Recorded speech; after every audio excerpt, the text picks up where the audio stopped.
Assalamualaikum warahmatullahi wabarakatuh. Laptop yang saya akan review dalam video kali ini kemungkinan besar laptop of the year. Bukan disebabkan dia punya performance, tapi sebelum PKP sampai sekarang tak henti-henti orang DM saya minta saya review Asus TUF A15 ni. Basically ada dua perkara menarik dekat Asus TUF A15 ni. Yang pertama, dia punya design. Asus memang bagi satu nafas baru dekat Asus TUF A15 ni. Yang kedua, ini merupakan laptop terawal yang menggunakan Ryzen 4000 ketika Ryzen 4000 dilancarkan. Saya dah main-main dengan laptop ni, saya dah test dia punya performance dan saya ada pendapat saya sendiri sama ada berbaloi ataupun tidak untuk kita beli Asus A15 ni. Anda bersama saya Ashraf Jeffrey dalam channel YouTube Mona Lisa. Kalau anda nak tahu berbaloi ataupun tak, anda kena tonton video ni sampai habis. Tapi sebelum tu, jangan lupa untuk tekan butang subscribe guys.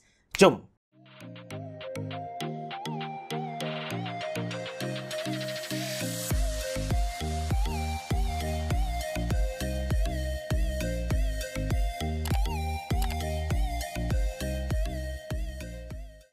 In term of design kan, Asus dari dulu lagi sebenarnya dia cuba bawa konsep askar, military konsep dekat Asus TUF ni. Cuma yang kali ni dia bukan bawa normal military konsep, dia cuba bawa satu ala-ala mecha, robotik konsep macam tu lah. Saya tak pandai nak describe benda ni macam mana dekat anda, tapi kalau anda perhatikan betul-betul dekat dia punya top panel ni, dia bukan bentuk empat segi. Kalau kita tutup top panel ni, kita akan nampak chassis yang ada dekat dalam dan dia ada tulisan TUF Gaming dan juga notification LED. Dan kalau anda perhatikan lagi, dekat setiap bucu top panel tu ada macam skru gitu. So memang nampak mecha habislah. Dan dia tutup top panel dengan logo TUF Gaming yang warna dia kontra dengan warna tepi-tepi dia. So memang cantik lah dia punya finishing. Material utama top panel ni besi, tapi chassis dalaman dia pakai plastik je. Kalau kita beli yang mahal, barulah kita akan dapat full metal. Layout keyboard dia sama dengan layout keyboard Asus ROG Strix G, key WASD special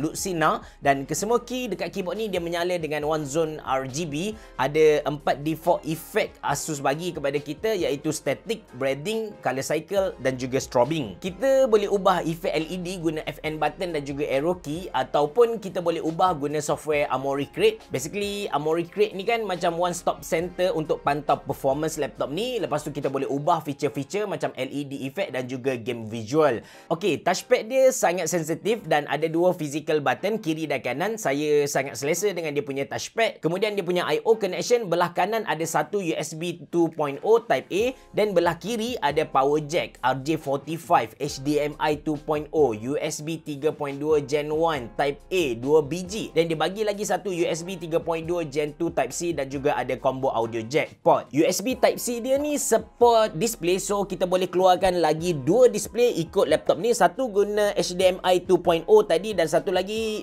USB Type C DP 1.4 ni lah. Dan ni lah yang kita panggil dia laptop gaming. Semua I/O connection berada belah kiri dan tak kacau belah kanan kita. Ada satu port lah USB 2.0 dekat sini, tapi kita tengok lah, kalau perlu kita guna, kalau tak kita tak payah guna. So kita boleh guna mouse tanpa ada sebarang gangguan. Tentang screen pula, size screen dia 15.6 inci dengan bezel yang sangat nipis. Kaca dia jenis matte dan panel dia IPS level dengan 144Hz refresh rate. Saya tak nafikan warna display dia cantik, tapi brightness dia memang kurang lah. Kalau kita guna dalam bilik memang tak ada masalah, tapi kalau kita guna dekat outdoor, senang kata kita set brightness ke highest sekalipun memang tak nampak lah. Untuk gamer A15 yang saya review ni kan, dia datang dengan 144Hz refresh rate dan luckily dia ada adaptive sync. Let's say kita main game, kita tak on adaptive sync punya feature ni, kita akan nampak tearing yang sangat teruk seperti yang anda sedang tonton sekarang. Dan untuk dia punya performance, dia punya basic spec yang saya review kali ni, dia pakai Ryzen 5 4600H. Lepas tu RAM dia 8GB DDR4, dia guna SSD NVMe 512GB dan graphic card dia pakai Nvidia GTX 1650 Ti 4GB GDDR6. Dalam laptop ni ada satu lagi slot SSD kosong dan juga ada satu slot RAM lagi untuk anda upgrade lah. Untuk SSD, saya test speed dia guna Crystal Dismark dan speed dia boleh dikatakan antara one of the best laptop yang saya pernah Smart Test. Read speed almost 2000 megabyte per second dan write speed lebih kurang dalam 1000 megabyte per second. Dan ini dia result PC Mark 10. Essential 8612, Productivity 6213 dan Content Creation 5020. Average score saya dapat 4626, which is dalam kategori above average. So essential tu untuk kegunaan biasa macam load Windows, dan productivity tu pula kalau kita banyak main dengan spreadsheet ataupun Excel, dan content creation tu untuk kita main dengan Adobe Premiere, Adobe Photoshop. Untuk gaming, ini pula graph yang saya dapat dan saya set dia punya setting, graphic setting tu ke best, ultra dan juga epic setting lah. Basically semua game dapat main dengan cemerlang, cuma saya minta maaf sangat-sangat sebab saya tak sempat test dengan Warzone, ada masalah sikit.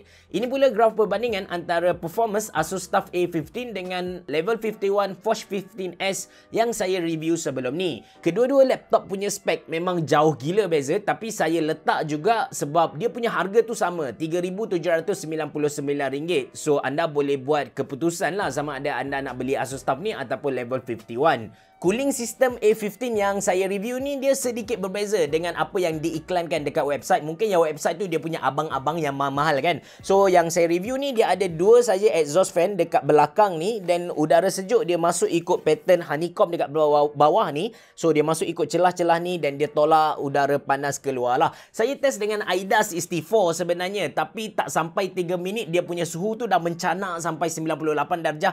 Saya decide untuk stop, nanti rosak laptop ni tak pasal-pasal, saya kena gantilah. So saya just mampu present kepada anda average temperature untuk game-game yang saya main dan juga dia punya idle temperature lah. Untuk dapatkan suhu yang rendah ketika kita main game, kita boleh on turbo mode yang Asus offer dekat Asus TUF A15 ni. Tapi macam biasa bila mana kita on turbo mode dekat mana-mana laptop gaming sekalipun, bunyi bising tu akan keluar. Cuma saya boleh janji dengan anda, bunyi bising tu tak adalah sebising laptop MSI ataupun Level 51 yang saya pernah review sebelum ni lah. Sebelum saya tutup video ni, saya nak cerita tentang dia punya speaker. Speaker untuk Asus TUF A15 ni boleh dikatakan antara speaker laptop yang terbaik yang saya pernah guna. Dia tak boleh fight dengan MSI yang saya review sebelum ni, tapi kalau nak compare dengan Level 51 tu, langit bumi lah bosku. Dia ada bass, dia ada treble dan dia punya bunyi tu harmoni. Memang dia tak boleh lawan dengan gaming headset yang kita guna, but still kalau kita tak ada gaming headset, bolehlah kita guna speaker yang ada dekat Asus TUF A15 ni.